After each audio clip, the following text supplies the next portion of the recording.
Kita sering menemukan gereja ramai, penuh acara, bahkan sangat sibuk di media sosial.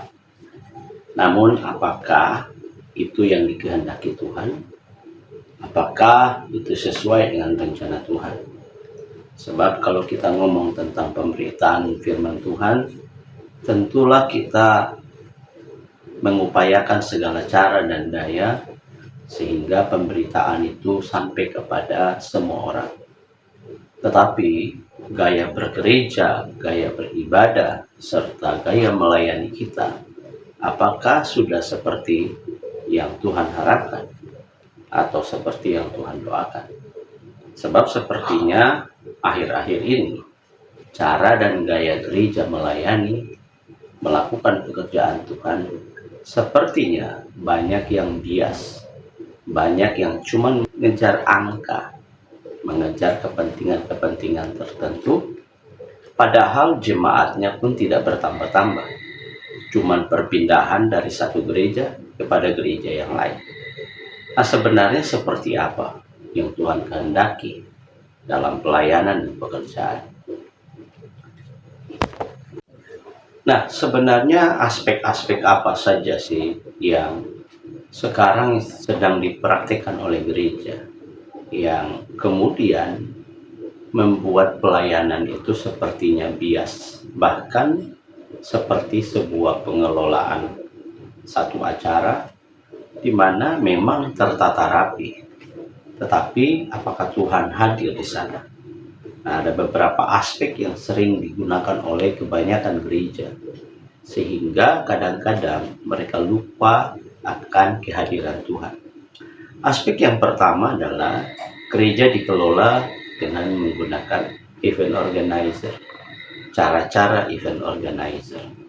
Dan sebenarnya ini juga tidak salah, baik-baik saja. Tetapi sepertinya ada banyak konsep-konsep yang tidak alkitabiah, konsep-konsep yang sepertinya, bukan sepertinya ya, tapi ya seperti itu, yang kemudian mengalami pergeseran makna, tidak seperti ibadah yang diajarkan atau seperti ibadah yang seharusnya di mana Tuhan ada. Saya mengutip kata-kata seorang hamba Tuhan mengatakan bahwa kadang-kadang kita membawa Hollywood ke dalam gereja, kemudian Holy Spirit keluar dari gereja.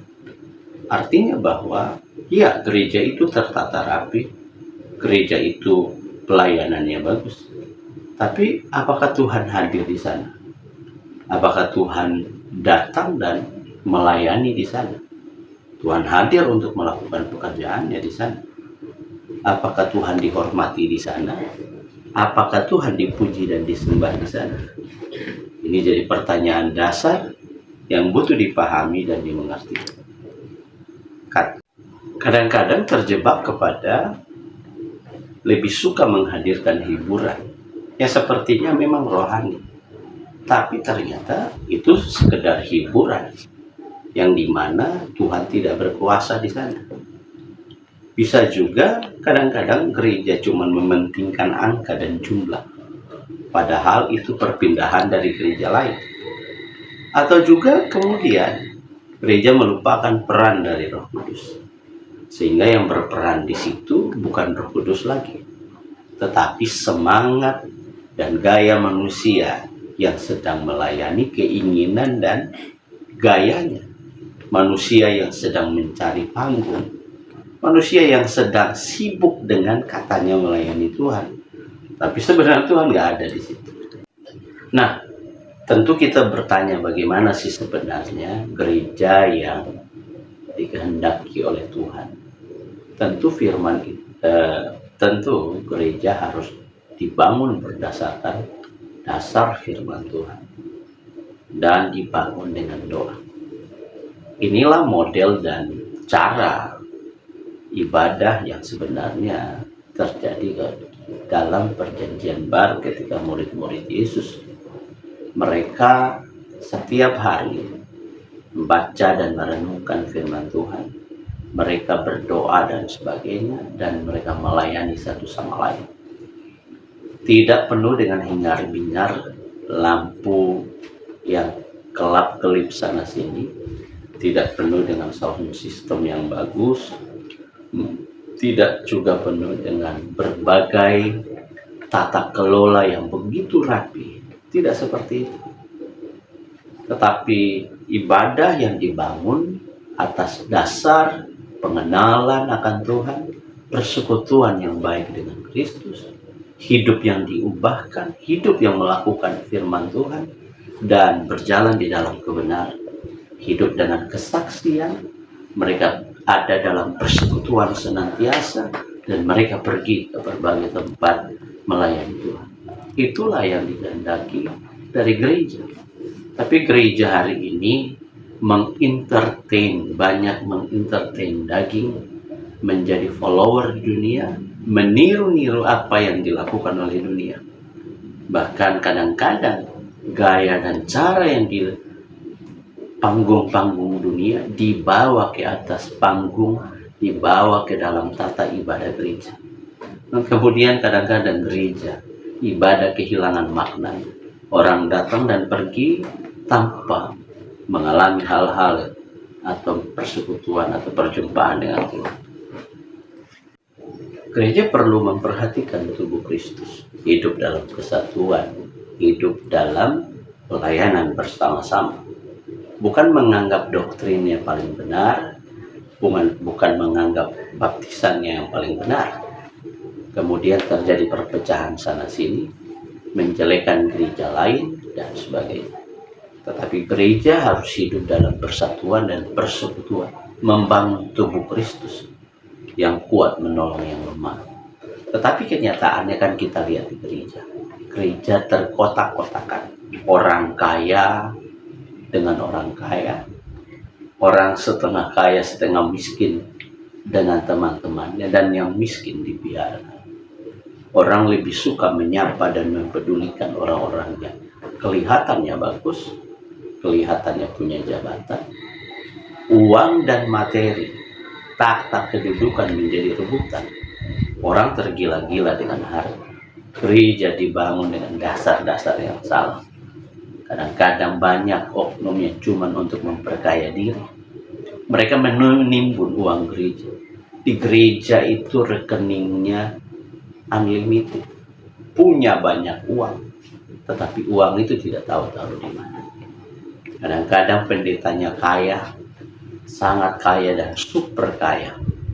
Mereka hidup penuh dengan kemewahan karena persembahan, karena uang dari ribuan, bahkan puluhan ribu, ratusan ribu jemaat.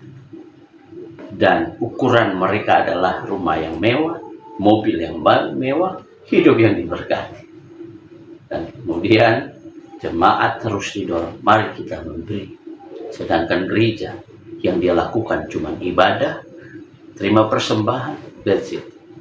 Harusnya gereja pergi keluar, membawa uang itu digunakan bagi pekerjaan Tuhan di luar sana, di mana banyak orang membutuhkan untuk mendapat pertolongan. Gereja yang baik adalah gereja yang dipimpin oleh Roh Kudus, di mana Roh Kudus bergerak, diarahkan, maka disitulah gereja bergerak.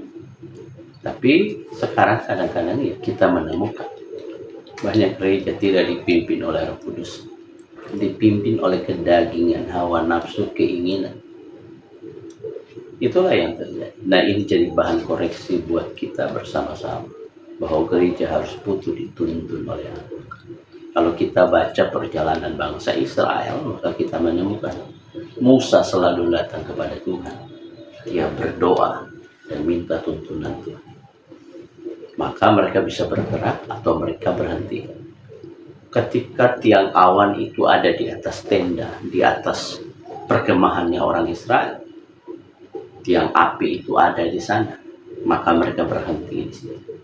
Tetapi ketika tiang api, tiang awan itu bergerak berpindah, maka mereka juga harus berpindah. Ini gambaran bahwa kita harus bergerak sesuai dengan tuntunan Roh Kudus. Gereja harus hidup dalam persekutuan dengan Roh Kudus, di mana Roh Kudus itu menuntun, menggerakkan, memimpin, mengajar dan mendidik gereja, para hamba Tuhan, para pemimpin, agar mereka tidak berjalan menurut keinginan dunia ini yang kemudian ujungnya menuju maut, menuju kegelapan. Dan banyak orang terhilang di gereja. Mereka tidak terperhatikan, tidak terlayani karena gereja sibuk untuk mencari apa yang dia mau. Maka kita bisa simpulkan bahwa manajemen mengelola, mengorganize sebuah pelayanan itu baik, dan kita perlu itu agar semua bisa teratur dan Tuhan layak mendapat yang terbaik.